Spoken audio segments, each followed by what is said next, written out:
Hey, mamas. I am so happy you're here today. Trying out my new headphones, so hopefully sounds in the background aren't as loud as they normally are. Um, I hope you guys are having as good of a holiday season as you can. I know it is such a hard time of year for us, and just know it's okay if it sucks. Just get through it the best you can. Today, I want to talk about 10 things you'd never know about pregnancy loss. I like doing these 10 things you'd never know, or 5 things you don't know, or 5 things you wish you knew. I feel like people get a lot out of it, especially the people who support us in our grief.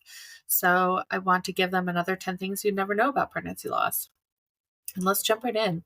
Number one, unlike other types of grief and loss that you may experience throughout your lifetime, this will most likely be the one that sticks around because the natural order of life has been broken and now everything is questionable.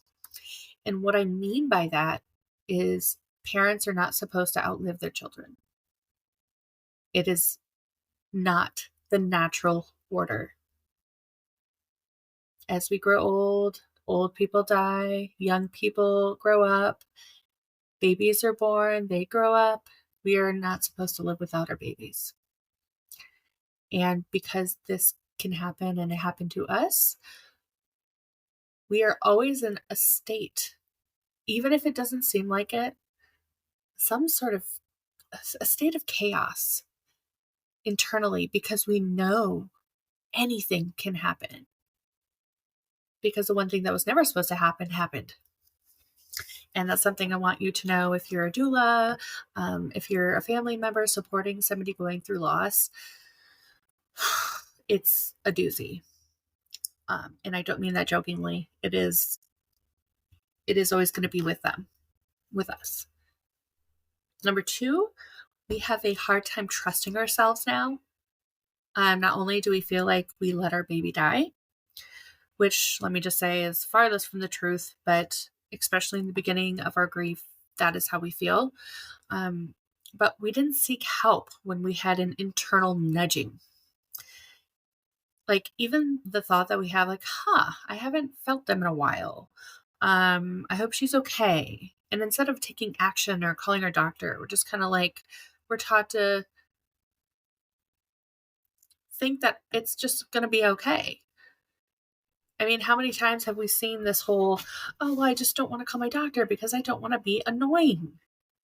You are allowed to be annoying, especially if you have, like I said, an internal nudging, some sort of mom intuition, your intuition or your gut is telling you something. But because we didn't listen to ourselves, or even if we didn't get that, this leads us to think that we cannot trust ourselves and our intuition anymore.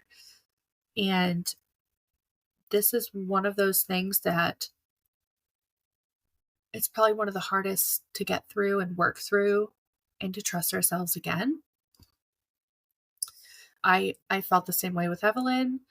I knew she wasn't moving, but at the same time, I could feel her body shifting around. So I thought she was moving. It's such a weird thing. It really is. Number 3, this was a baby, not just a pregnancy loss, not just fetal demise or a spontaneous abortion or a clump of cells, but an actual baby. When we go through birth, because let's not forget, if you were not the birthing person, you're not the mom, we still have to give birth to our dead babies. Okay? We spend time holding our dead babies. It's not just a thought, a word, a blob, but a baby. And people often just disregard things that are uncomfortable. And because they don't want to learn and they don't want to understand. They have this picture in their mind that is just not accurate. Because remember, as humans, we think in pictures. So we just make up something as like a stand-in for what we think it is. I do that with things all the time. And that's what I learned people do with pregnancy loss. So please remember, this is a baby. Number 4, some marriages or relationships cannot withstand the blast of pregnancy loss. And in all honesty, it's a coin toss. And those that do survive still have to fight and hang on when grief or triggers hit, especially if there's any other trauma surrounding that loss. We have that one piece of learning to trust ourselves again, which makes it very hard to let others love us through this process. We don't know how to communicate or have a healthy argument. Things just get bad. And don't get me wrong, of course, there are people who can communicate, can ask for help, are okay finding support, but there are some of us that just aren't. And so it's very scary to go through pregnancy loss because you wonder what else you're going to lose. Especially, if it's your marriage that you're concerned about because you're grieving differently and you're acting differently and you just don't know what to do and you don't know how to talk to each other. That would be a compounding trauma and a compounding loss. And it's scary. Number 5, holidays may always be a sad thing for us. We envision this life with this specific baby. We dreamt of the things we would do, how we would dress them, the moments we would share, the gifts we would buy, the costumes that we picked out, the cuddles that we wanted to cherish, the memories that we planned to create. These things were all taken unexpectedly. And it lingers for a very long time. Everywhere we look, we see our baby and where they should be with us and their siblings. Number 6, a lot of us, one of the statistics that I read was over 80% of moms who suffer a loss go on to get pregnant again. And not because we're trying to replace our baby. I hate this notion. I hate that this is even a thing, because if you're a mom and you have lost a baby, you know that there's absolutely no replacing them, no matter what you do. And I don't know where it came from, but that notion needs to go. I think it is the most natural thing in the world to want to get pregnant after a loss. It's natural to want the thing that we were supposed to have.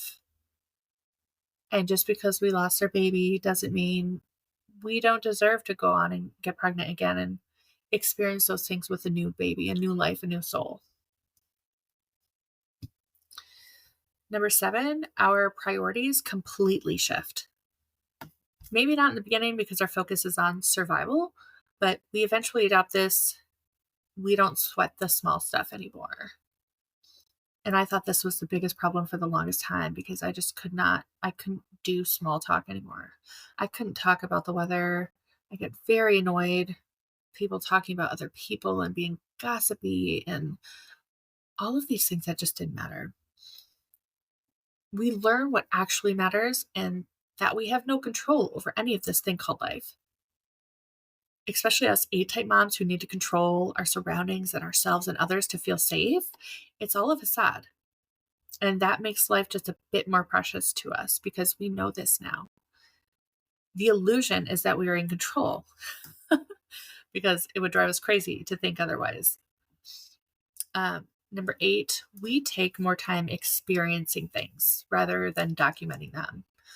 I noticed with my oldest two, I spent so much time recording videos and taking photos, which there's nothing wrong with that. And plus their dad was gone on deployments and he was in the Navy at the time and he was gone. So I was, of course, trying to make sure that he didn't miss out on anything. But I noticed with my sons who came after Evelyn, I tend to take way less videos and photos and just spend the time really focusing on them, memorizing their faces, their smiles, their features, their personalities, the things I really just don't want to miss out on.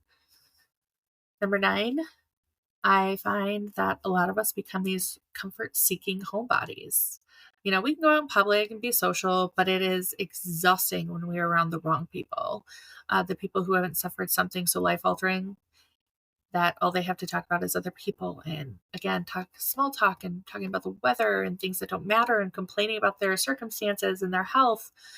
Um, we come home exhausted and just want to wrap up in blankets and drink tea or iced coffee and be with our families. I like literally, pajamas are my favorite thing in the whole world. Um, Anytime I get to spend money, I buy a pair of pajamas. I just want to be comfy and socks and slippers. Of course, a lot of us work or have hobbies or do other things, but comfy and at home is typically where we want to be with our loved ones. And then number 10, we want to talk about our babies to anyone who will listen and engage with us. We want you to ask questions. We want you to be curious. It's not morbid or uncomfortable to us. These were our babies. We carried them, we held them, we felt them move. We saw their heartbeats. We saw them move in our bellies. Um, we want to share them with everybody because they are special. We want to share their story and their life, our life, because that's what creates connection and community. And that's what we need to get through life. Happy, not just surviving. So these are 10 things you'd never know about pregnancy loss, of course, unless you've been through it. I hope this was a fun episode. I know when I say things like that, like, I hope this was a fun episode. Of course, pregnancy loss is never fun. There's nothing fun about it. But one thing I always try to do is try to make it as light and as edible as possible, taking it in a way that's not so heavy. And I'm, of course, 4 years out from my loss, so you might not be there yet.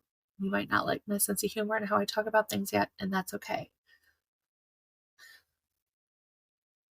Just know there is joy to be found later. You'll get through this holiday season. Springtime is coming.